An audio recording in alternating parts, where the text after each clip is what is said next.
नमस्कार, VD TV में आपका स्वागत है और मैं हूं विनीत सराटिया। तो आज खबरों में बात करेंगे राजसमंद झील का जल स्तर कितना हुआ। इसके अलावा आज हम आपको बताएंगे कि कहां करंट लगने से लाइनमैन की मौत हो गई। आज जानेंगे शहरी सेवा शिविर कैसा चल रहा है। इसके अलावा कहां जल भराव से मोहल्लेवासी परेशान हो रहे हैं और जहां से झील छलकती है वहां पर कैसी व्यवस्था है, कैसी तैयारियां चल रही हैं, यह जानकारी भी आपको देंगे। लेकिन सबसे पहले बात राजसमंद के झील के जलस्तर की। राजसमंद झील का जलस्तर अब धीरे धीरे राजसमंद झील को छलकाने की ओर बढ़ रहा है। आज अभी की ताजा तस्वीरें बता रही हैं कि झील छलकने से मात्र 2 कदम और दूर है और जैसे ही यह आंकड़ा 30 फीट पर पहुंचेगा राजसमंद झील छलक जाएगी। राजसमंद वासियों की खुशियां जो है वो पूरे परवान पर होंगी। आज यह वीडियो हमको वीडी टीवी के दर्शक रवि कुमावत ने भेजा है, जिसने आज ये ताजा अपडेट हमको दी है। आप भी देखिए, राजसमंद झील बस अब छलकने ही वाली है। और अब बात करते हैं चारभुजा से आ रही एक दुखद खबर की। चारभुजा में आज करंट लगने से एक लाइनमैन की मौत हो गई, जिसके बाद बड़ा बवाल हो गया। बताया जा रहा है कि लाइनमैन विगत कुछ दिन पहले लाइन सही करते हुए करंट की चपेट में आ गया था, जिसका इलाज उदयपुर में जारी था। आज उसने उदयपुर में इलाज के दौरान दम तोड़ दिया।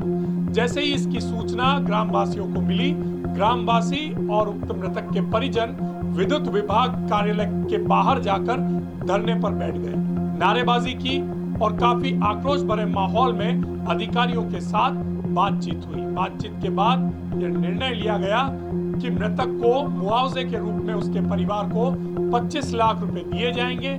साथ ही मृतक के परिवार में से एक व्यक्ति को संविदा पर नौकरी भी दी जाएगी।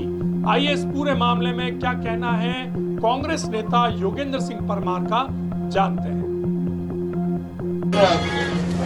और बनारे मौजूदगी में थानेदार साहब भी केलवाड़ा का चारभुजा अडारायन साहब और अणी कंपनी ना मालिक को भी बात की दिया और अणी फैसला में पहुंचा इस परिवार को एक मुश्त, जिसमें कंपनी और तहसीलदार साहब दोनों को मिलाकर 25 लाख रुपए की सहायता करने की घोषणा की है। सबसे बड़ी बात तो यह। दूसरा, यह बच्चा 19 साल का है, जिसको तुरंत प्रभाव से इस ऑफिस में नौकरी लगाया जाएगा, जिसकी पगार कम से कम 9,000 रुपए होगी। तो देखा आपने, एक लाइनमैन की मौत लाइन सही करते हुए हो गई। आजकल यह घटनाएं आम बात सी हो गई है। आए दिन करंट लगने से लाइनमैन की मौत की खबरें आ रही हैं। विभाग को चाहिए कि कुछ ऐसी व्यवस्था करे ताकि लाइनमैन जब लाइन का रखरखाव करने जाए या उन्हें ठीक करने जाए तो उनके पास ऐसे उपकरण या ऐसी सेफ्टी कोई चीज होनी चाहिए जिससे उन्हें करंट ना लगे। और अब बात करते हैं वार्ड नंबर 5 के बाशिंदों की। वार्ड नंबर 5 के जो नागरिक हैं वो जल भराव की समस्या से जूझ रहे हैं। नागरिकों का कहना है कि विगत कई दिनों से मोहल्ले में जहां वो रहते हैं महावीर नगर में पानी भरा हुआ है, जिसकी वजह से पूरे इलाके में बदबू फैली हुई है। पानी की वजह से घरों में सीलन आ रही है, कई तरह की बीमारियां फैल रही हैं और हमारी सुनवाई करने वाला कोई नहीं। 100 फीट का ये इलाका है जो शहर की पॉश कॉलोनी मानी जाती है और वहां के ये हालात वास्तव में सोचने पर मजबूर करते हैं। आइए जानते हैं क्या कहना है वार्ड वासियों का इसके बारे में। पानी की समस्या है, मच्छर बहुत ज़्यादा आ रहे हैं और सांप हर दिन देखने को मिल रहे हैं। हर रोज़ घर में आ रहे हैं। बच्चे खेलते हैं तो खेल ही नहीं पा रहे और बच्चों के मच्छर काट, उसकी वजह से बच्चे बहुत बीमार हो गए। यहाँ पे सब प्लॉटों की नालियों की व्यवस्था देख लो आप। पानी भर रहा है, गायें पड़ती है, बच्चे गिरते हैं। साइकिलों से बच्चे कई बार गिर गए नाले में। ये समस्या ये और ये यहाँ पे सर के ये बहुत टाइम से, ये 1-2 साल से ये पानी आ रहा है और ये पानी आगे नाला 4 फीट का है, 5 फीट का है और आगे उसकी आउट है जो वो 2 फीट ही है। तो वो पानी बराबर जा ही नहीं रहा है और वो पूरा सब जगह प्लॉटों में फैल रहा है और पूरी कॉलोनी में भर रहा है और सब मकानों के सिलन आ रही है और आम जन परेशान है। बच्चे गिर रहे हैं नाले में और ये नाला न तो घेरा कर रहे हैं, न इसको चौड़ा कर दे तो ये समस्या का समाधान हो जाए। और अब बात करते हैं राजसमंद नगर परिषद में चल रहे शहरी सेवा शिविर की। राज्य सरकार द्वारा आम जनता को राहत देने के उद्देश्य से चलाए जा रहे शहरी सेवा शिविर में आम जन बढ़ चढ़कर हिस्सा ले रहे हैं। आम जन नगर परिषद पहुंच रहे हैं, जहां उनकी समस्याओं का निस्तारण हाथों हाथ किया जा रहा है। सबसे बड़ी बात यह है कि नगर परिषद राजसमंद के आयुक्त ब्रजेश कुमार रॉय और सभापति अशोक टाक दोनों ही शिविर की व्यवस्थाओं का मोर्चा संभाले हुए हैं।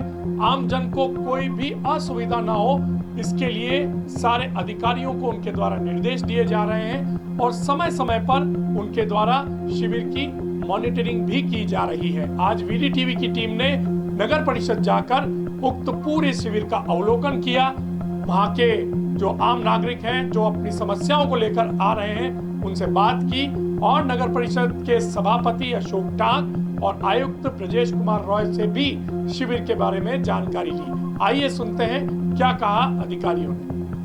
जो राज्य सरकार के निर्देशानुसार शहरी सेवा शिविर प्रारंभ किया गया है, इसमें नगर परिषद के स्तर पर दो तरह के कार्य किए जा रहे हैं। एक तो जो फील्ड में रिफ्लेक्ट होते हैं काम, जैसे पैचवर्क हो गया और रंगाई पुताई सर्कल निर्माण, और दूसरे जो वहाँ पर रिफ्लेक्ट होता है। सेकंड जो पब्लिक के इंडिविजुअल वर्क्स हैं, जैसे पट्टे का काम है या बिल्डिंग परमिशन है, सब डिवीज़न इंटीग्रेशन है, इस तरह के काम है।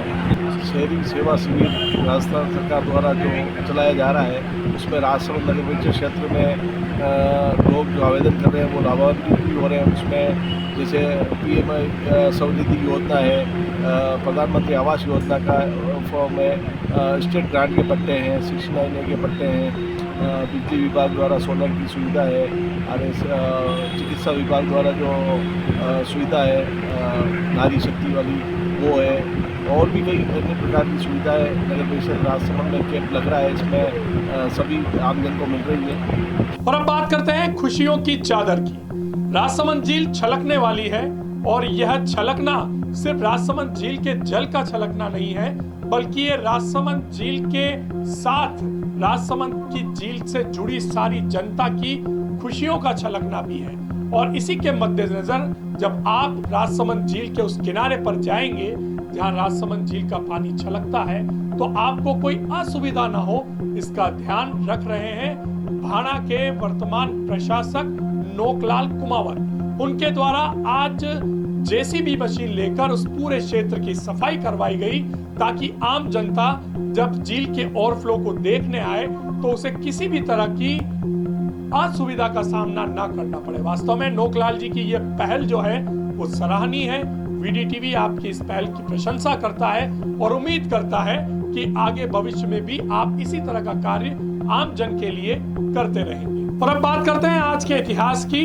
आज का इतिहास बेहद महत्वपूर्ण है, क्योंकि आज ही वो दिन है जब पूरे विश्व ने भारत की धार्मिक ताकत को पहचाना था। जी हाँ, आज विश्व धर्म संसद शिकागो में जो आयोजित हुई थी 1893 में, स्वामी विवेकानंद ने अपना उद्बोधन दिया था और उस उद्बोधन के बाद पूरी दुनिया ने वसुधैव कुटुंब की ताकत को पहचाना था। क्योंकि जब विवेकानंद ने अपने भाषण की शुरुआत की, अपने उद्बोधन की शुरुआत की, तो उन्होंने सिर्फ एक लाइन कही कि मेरे प्यारे भाइयों और बहनों, जो हमारी वसुधैव कुटुंब की भावना को चरितार्थ करता है। उसी के बाद इस भावना को पूरे विश्व ने अपनाया और भारत की धार्मिक शक्ति के आगे अपना सर झुकाया।